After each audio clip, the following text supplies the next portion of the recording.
News International has been better known over the last few months as the perpetrator of hacking rather than the victim of it. But it now seems that the tables have turned on Rupert Murdoch's media empire after its best-selling newspaper, The Sun, was forced to warn thousands of readers that their personal information may have been stolen from the tabloid's website. A sample of the stolen details, containing the names and mobile numbers of 14 applicants to the 2010 Miss Scotland competition, was posted on the document sharing website Pastebin. Other stolen data is believed to include the names, addresses, phone numbers and dates of birth of readers who entered competitions on the Sun's website. However, the paper said no financial or password information was compromised.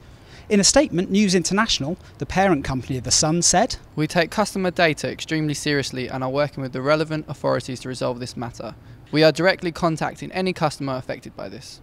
And one such affected customer was Emma Davis, publishing director here at lovemoney.com, who received a warning email from News International earlier this week. Initially I was just really shocked that something like that could have actually happened to my account, because I'm always really careful about who I give my information to and what type of information I give out, but I guess that's just the very nature of online, isn't it? Sometimes your information can go astray.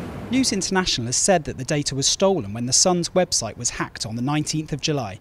Responsibility for this initial brief was claimed by the hacking collective Lulz Security. The group has not as yet commented on this latest data theft, although their Twitter account has been silent since the 27th of July, when their alleged spokesman was arrested.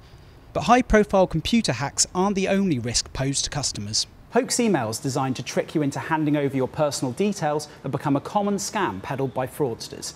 Here's one of these so-called phishing emails that was doing the rounds last Christmas. As you can see, the email purports to be from Amazon and is informing me that my recent order with them has been cancelled. Basically, the scammer's hoping that if they send the email out to enough people, they'll hit on someone that actually has placed an order with Amazon. But if you hover over the link that should take you back to the Amazon page where you can re-input your card details, you can see it actually goes nowhere near the official Amazon site. This particular phishing site has been taken down now, but before then, if you had followed the link and input your card details, then they would have been sent straight to the scammer. Matt Egan is the editor of PC Advisor magazine. I asked him what consumers should look out for when inputting their personal details online. So most web browsers these days will, in the URL bar at the top there, they'll highlight the main domain. So if you're supposed to be on, for instance, thesun.co.uk, the words The Sun should be highlighted. It's very important. If something else is highlighted and you're not sure, that's potentially a bit dodgy. Other things to look out for are how well made the site is. Do they have a privacy policy? Can you find a street address for that organisation?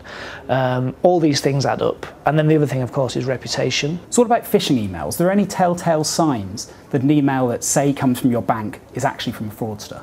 Banks are very wary about this these days, and they're very unlikely to send you an email asking for any sort of data, and they will never ask you for your bank details. So that's the first thing. Why am I getting an email that's asking me for some information? Then typically, I mean, they're very good these days, but you can look for things like, are there spelling mistakes?